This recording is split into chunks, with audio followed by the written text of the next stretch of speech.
Hey Marines, I'm Andrea. I wanted to do a little bit of a perspective video for you, just to show you that even though you might be monitoring your food and measuring food and things like that, how quickly little taste tests and cheats can add up.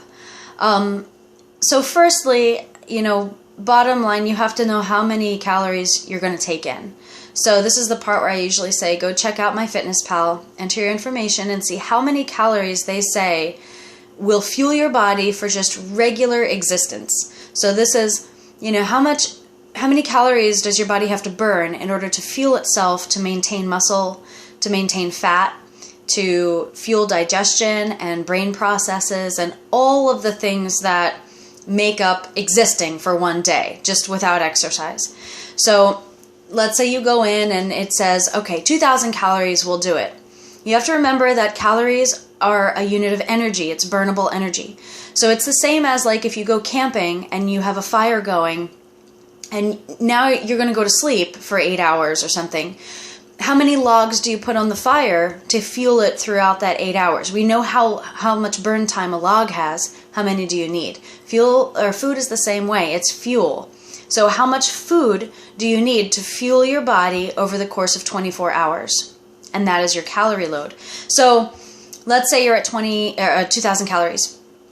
Okay, the deal is that if you go over that amount of calories, your body doesn't need it, so it's going to store it. And your body stores things in little storage components called fat cells. It's also going to store like toxins and things like that in fat cells. So anyway, let's say you're making a peanut butter and jelly sandwich.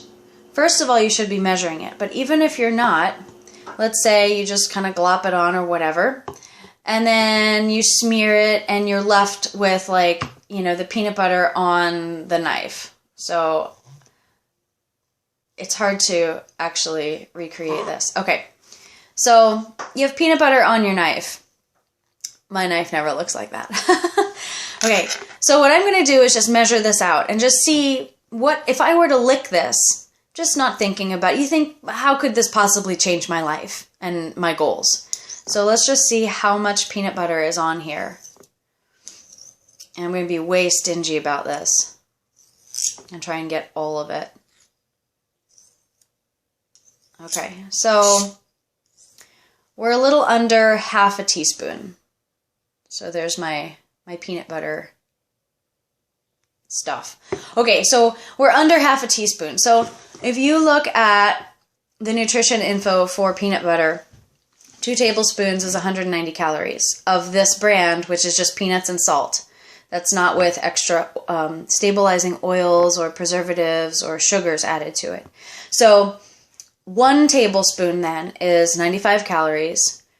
In 1 tablespoon, there are 3 teaspoons.